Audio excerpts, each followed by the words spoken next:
In your 7th year in office, what have you learned about pacing yourself and managing the stress of the job? You know, the truth is that I'm lucky to, by inclination and temperament, be fairly steady. Your Hawaiian roots? Yeah, exactly. Basically. I think that's probably what it is. Good weather and just beaches. like today. Yeah. So I don't get too high, don't get too low. I've been very consistent about exercising in the morning. That helps.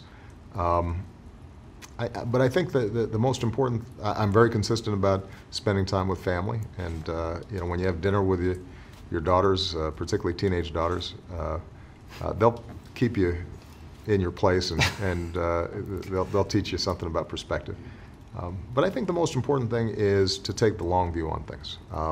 We live in such a 24/7 Twitter-fed constant news cycle, and everything's a crisis, and everything's... You're not on Twitter. Well, I'm not, but Yeah. but everything's a crisis. Everything's terrible. Everything is doomsday. Everything is if it doesn't get solved tomorrow, you know, your presidency's going off the rails. I mean, there must have been what 15, 20 things that over the last 7 years, folks have said, "This is it. It's over." You know, we had the Gulf oil spill, worst environmental disaster in history. Everybody said, "Oh, he's handling this terribly." A year later, nobody was talking about it, and in retrospect, it turns out that we handled that as well as any environmental crisis has been handled. Ebola, remember that? Obviously, it's still a serious problem, and we've got to get down to zero, but that was probably one of the most effective international public health responses in history, and that was led by us. If we hadn't acted, it would still be raging and everybody else would be at risk.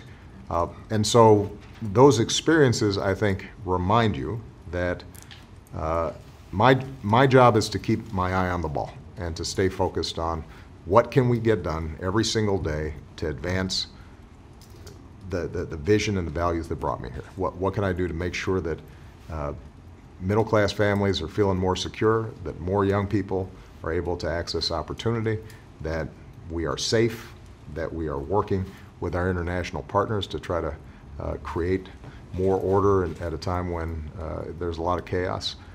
How do we deal with terrorism in a way that's consistent with our values? As long as I stay focused on those North Stars, then I tend not to get too rattled. I was wondering how many hours of sleep you're getting a night. Probably not enough. That's what I figured you'd say. I will say that when people leave the administration, and I see them 6 months later, they've got the post-administration glow. They really look good. So I'm hoping the same happens to me. There's hope for you. Thank you, Mr. President. Great to see you. Take care. Thank you. Appreciate it.